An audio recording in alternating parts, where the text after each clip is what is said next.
سلیمان علیہ الصلاۃ والسلام نے ہدہد کو رپورٹنگ کے لیے بھیجا تھا.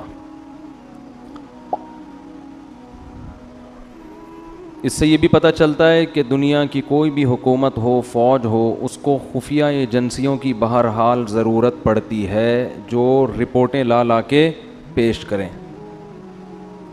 تو سلیمان علیہ الصلاۃ والسلام نے ہدہد کو کہا کہ تو غیر حاضر تھا، جب تک غیر حاضری کی مضبوط دلیل پیش نہیں کرے گا اس وقت تک تیرا عذر قبول نہیں ہوگا.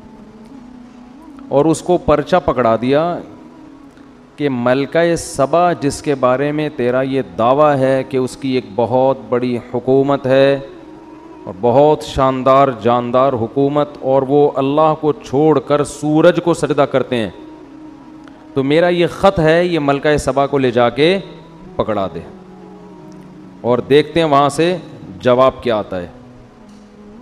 اسی سے اندازہ ہو جائے گا کہ یہ واقعی سچ کہہ رہا ہے یا جھوٹ. ہدہد نے لے جا کے وہ ملکہ سبا کو پکڑا دیا.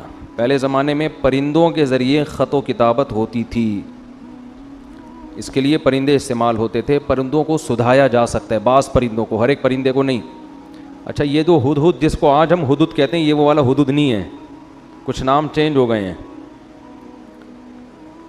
تو حضرت سلیمان علیہ السلام نے خط لکھا، انہو من سلیمان، پہلے نام لکھا، یہ کس کی طرف سے ہے؟ سلیمان کی طرف سے.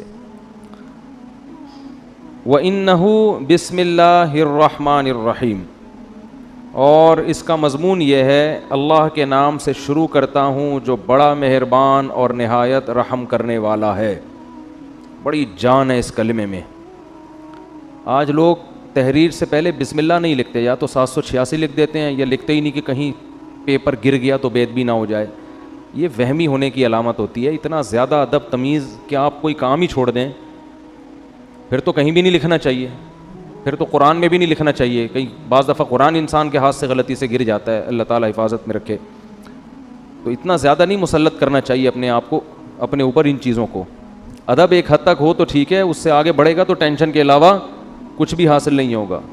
آج کسی نے بتایا کہ میں واش روم میں جب پیشاب کر کے فارغ ہوتا ہوں کمبورڈ میں تو چھینٹیں پڑتی ہیں، تو اس میں پوری ڈیٹیل پیش کی تھی. پانی زیادہ ہو تو پیشاب کی مقدار کم ہو تو پھر چھینٹوں کا کیا حکم ہے، پانی کم ہو پیشاب زیادہ ہو پھر چھینٹوں کا کیا حکم ہے، چھینٹوں کی تعداد اتنی ہو تو کیا ہے، پوری رپورٹیں.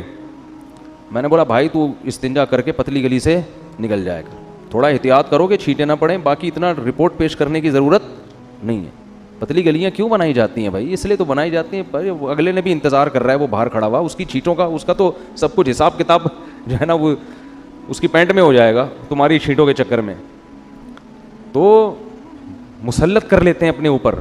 تو بعض لوگ ادب تمیز کو مسلط کر لیتے ہیں بہت زیادہ. اب دیکھو اگلی صف میں لوگ قرآن پڑھتے ہیں، مسجد میں پچھلی صف میں قرآن ہی نہیں پڑھتے بیٹھ کے، اس لیے کہ وہ کہتے ہیں اگلے والے کی پیٹھ ہو رہی ہے. کچھ نہیں ہوتا بھائی، اگر ہو رہی ہے تو اب یہ تھوڑی کہ وضو خانے تک کوئی قرآن ہی نہیں پڑھ سکتا بیٹھ کے. تو یہ تو مجبوری ہے، جب صفوں میں بیٹھیں گے تو پشت سے بچنا ممکن نہیں ہے، تو کوئی مسئلہ نہیں ہے.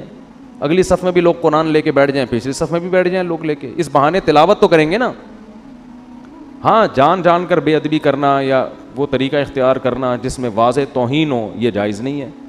تو ہمارے ہاں عربوں میں ایسا ہوتا ہے کہ پچھلی صفوں میں بھی لوگ قرآن پڑھتے ہیں. ادھر انڈیا پاکستان میں ہوتا ہی نہیں ہے، قرآن کی تلاوت ہی نہیں ہوتی مسجدوں میں اس چکر میں. اچھا، تو حضرت سلیمان علیہ السلام نے خط لکھا، بسم اللہ الرحمن الرحیم، اللہ کے نام سے جو بڑا مہربان اور نہایت رحم کر. کیا جان پیدا ہو جاتی ہے اس سے آپ کی تحریر میں.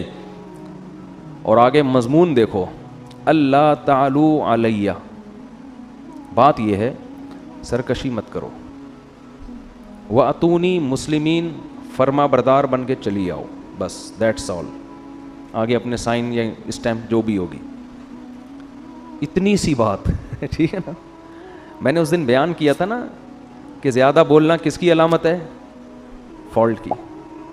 تو سلیمان علیہ السلام نے ٹو دا پوائنٹ بات کی ہے.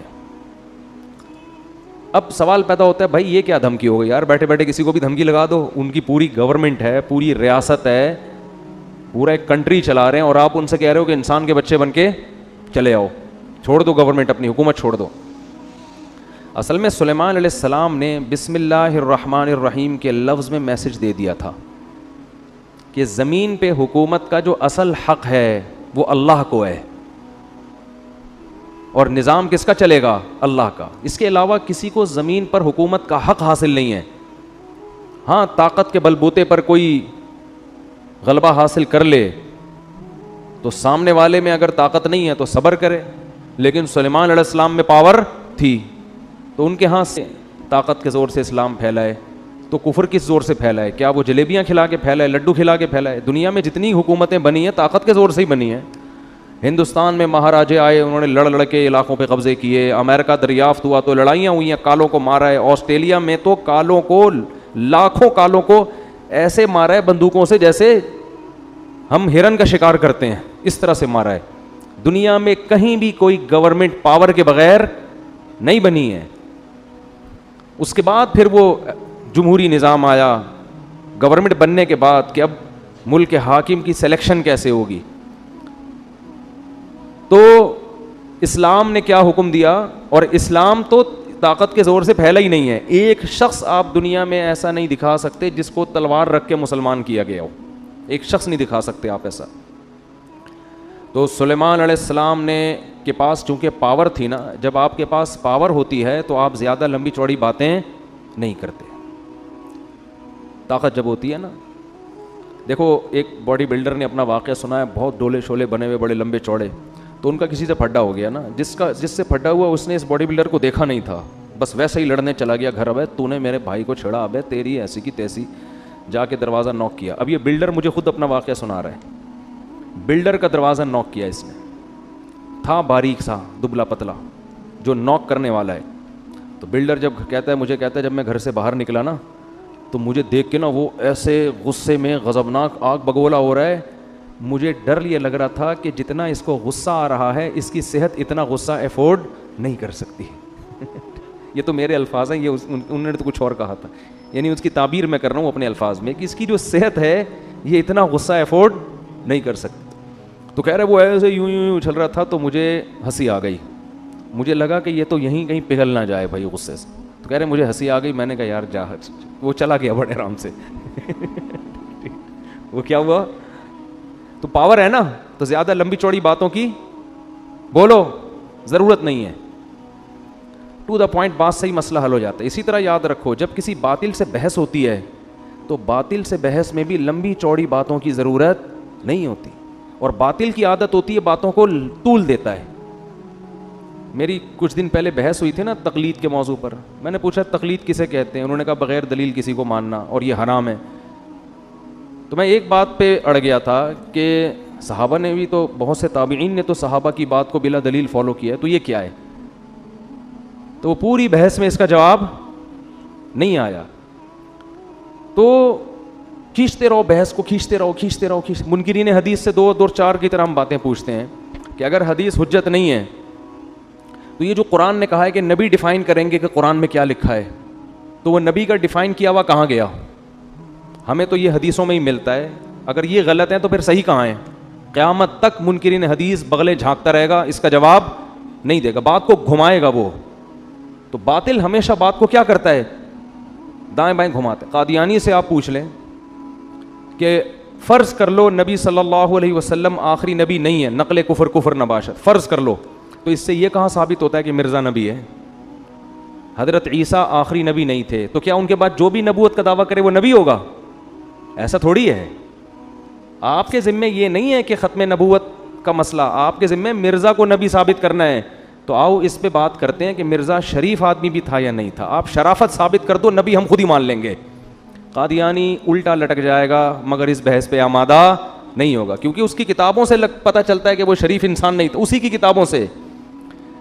سمجھتے نہیں ہو میرا خیال ہے بات کو، پھر بھی نکل پڑتے ہو رات کو.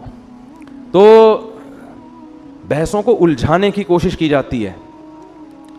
تو اللہ تعالیٰ نے، وہ کیا تھا مسئلہ یار، تو سلیمان علیہ السلام کیونکہ پاورفل تھے نا، تو یہ نہیں کہ پورا لمبا 6 صفحوں کا لیٹر لکھ رہے ہیں. ایکچولی بات اصل میں یہ ہے کہ دیکھیے میں اللہ کا سچی مچی کا نبی ہوں، اور یہ ہے کہ وہ لمبی، بھائی حاکم سے بات ہو رہی ہے، حاکم کی آنکھوں میں آنکھیں ڈال کے بات کرو گے تو بات سمجھ میں آئے گی.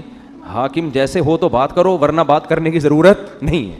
ورنہ عام آدمی کو کیا ضرورت ہے حکمرانوں سے خام خامے پنگا لینے کی. معذرت کے ساتھ ایسے الفاظ میں استعمال کروں, کوئی دوسرا لفظ پنگے کے متبادل ہو تو مجھے بتائیں, اگلے بیان میں وہ یوز کروں گا. پھر میں حاکم سے الجھنے کی بلا وجہ کیا ضرورت ہے, ورنہ اپنی اوقات میں رہو نا. تو سلیمان علیہ السلام کے پاس ایک پاورفل حکومت تھی. تو سلیمان علیہ السلام کا انداز کیا تھا, اللہ تعالی علیہ, مجھ پر سرکشی مت کرنا, مجھ پر سرکشی.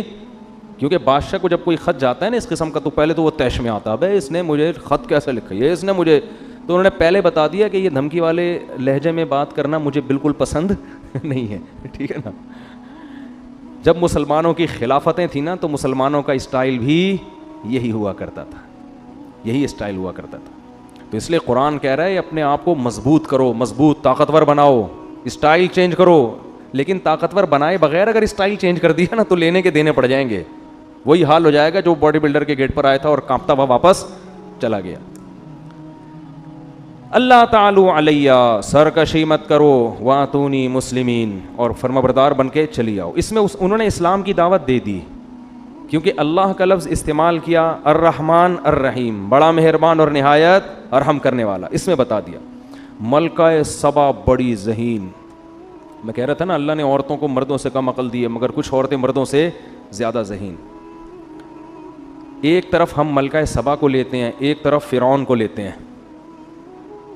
ملکہ سبا نے ایک خط پڑھا ہے, اس کی کھوپڑی میں بات آ گئی, اور فرعون کمبخت موسیٰ علیہ السلام نے خط نہیں بھیجا, موسیٰ علیہ السلام چل کے اس کے محل میں گئے ہیں. قرآن کہہ رہا ہے قولا لہ قولا لینا, اے موسیٰ ان سے نرم بات کرنا, سختی سے بات مت کرنا. دھمکی آمیز لہجہ نہیں ہونا چاہیے, سختی نہیں, نرم بات, شاید اس کو نصیحت ہو جائے. ادھر سلیمان علیہ السلام کا انداز دھمکی آمیز تھا, ٹھیک ہے نا, نرم لہجہ نہیں تھا. دھمکی آمیز, سرکشی مت کرو, انسان بن کے ہے بھائی. مسلم کا معنی فرما بردار, جس کو اردو میں انسان کا بچہ بولتے ہیں. یہ کہتے ہیں نا بندہ, پنجابی میں کہتے ہیں بندے دا پتر, اردو میں کیا کہتے ہیں, انسان کا بچہ. انسان کا بچہ بن کے آ, انسان بن, بندہ بن, بندہ کہتے ہیں نا لاہور میں.